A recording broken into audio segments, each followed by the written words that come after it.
Bonjour à tous et bienvenue. Que la grâce de Dieu soit avec vous. Nos différentes couleurs et leur signification. La couleur est un facteur essentiel car il va déterminer l'univers de la marque et les valeurs que cette marque prône.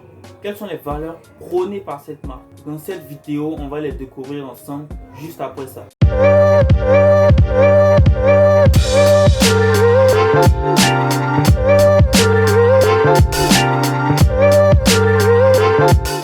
Alors, mon nom est Roland Gogo et je suis ravi de te retrouver encore une fois pour cette nouvelle vidéo. On va parler de cette marque de vêtements à Christ. La première couleur, ce sera la couleur bleue.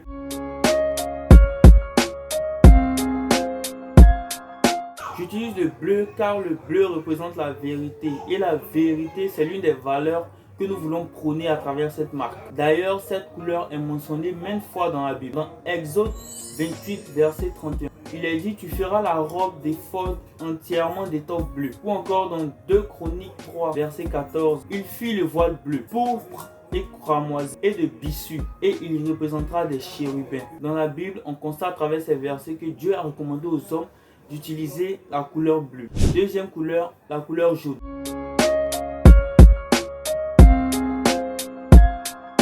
Le jaune est la couleur de la joie et de la bonne humeur.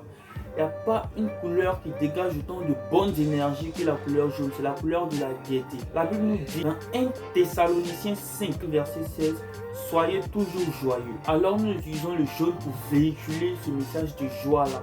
Car nous chrétiens, nous devons être toujours joyeux, même quand c'est bizarre. Et il y a des fois c'est bizarre. Mais restons toujours joyeux, obéissant à la parole. En 3, la couleur pourpre.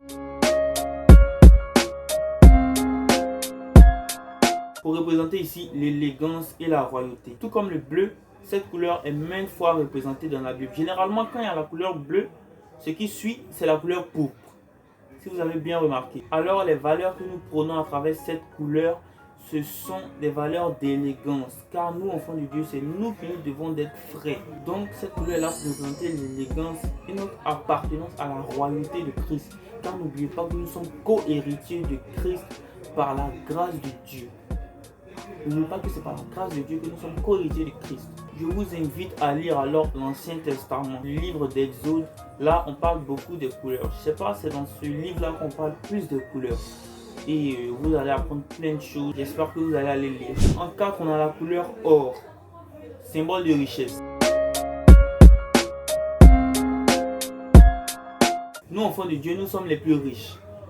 Oui, je t'informe, nous sommes les plus riches. Parce que toutes les belles choses ont été créées par Dieu et pour Dieu. Et nous sommes les co-héritiers de Christ, c'est-à-dire les enfants de Dieu. C'est nous qui sommes les premiers à en bénéficier. Toutes les belles choses que vous voyez nous appartiennent en fait. Mais au-delà de ça, notre richesse est plus grande dans le ciel. Et immensement supérieure dans le ciel. Vous comprenez, nous sommes immensément riches. Pas de l'amusement. La Bible nous dit dans Matthieu 6, verset 19, ne vous amassez pas de trésors sur la terre, où la terre et la rouille détruisent, où les voleurs dérobent, mais amassez-vous des trésors dans le ciel, là où la terre et la rouille ne détruisent point, là où les voleurs ne dérobent point. Notre richesse est immense dans le ciel. Cinquième couleur, la couleur beige, c'est une couleur que j'aime. Cette couleur est très belle.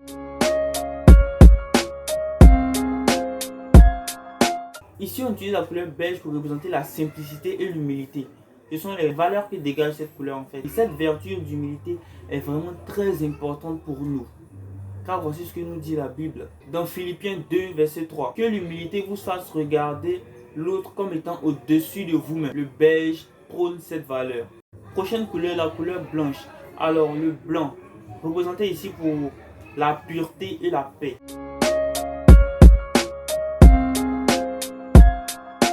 La Bible nous dit, autant de cela dépend de vous, soyez en paix avec tout le monde. Soyez en paix avec tout le monde. N'ayons pas de querelles avec quelqu'un.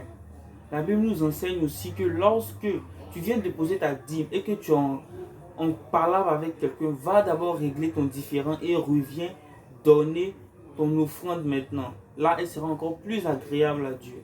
Est-ce que tu comprends? Soyons en paix avec tout le monde. Cette valeur-là, ce comportement-là est prôné ici par cette couleur blanche. Prochaine couleur. La couleur rouge, c'est la 7e couleur.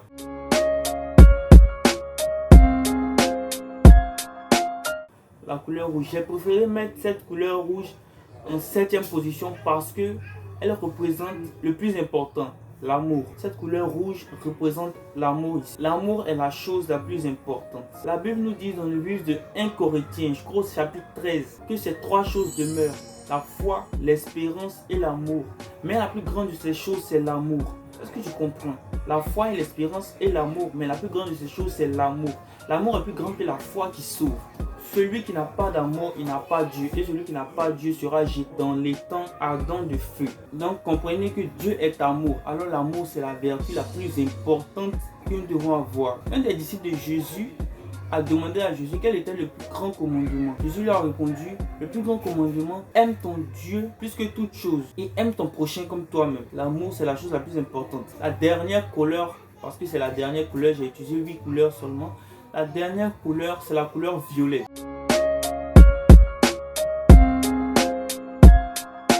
Ici utilisé pour représenter le Saint-Esprit. Le violet est représenté comme une couleur très spirituelle et en effet, elle représente l'alliance entre l'homme et le Saint-Esprit. Le Saint-Esprit a été donné par Christ à son départ.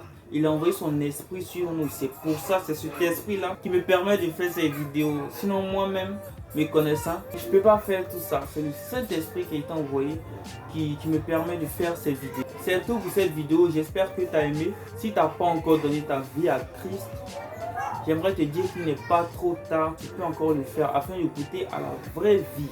Qu'est-ce que c'est la vraie vie? Je t'invite à écouter. Abonne-toi, like et partage surtout, ça aide beaucoup cette chaîne à évoluer. A plus pour une nouvelle vidéo et d'ici là, que Dieu te protège.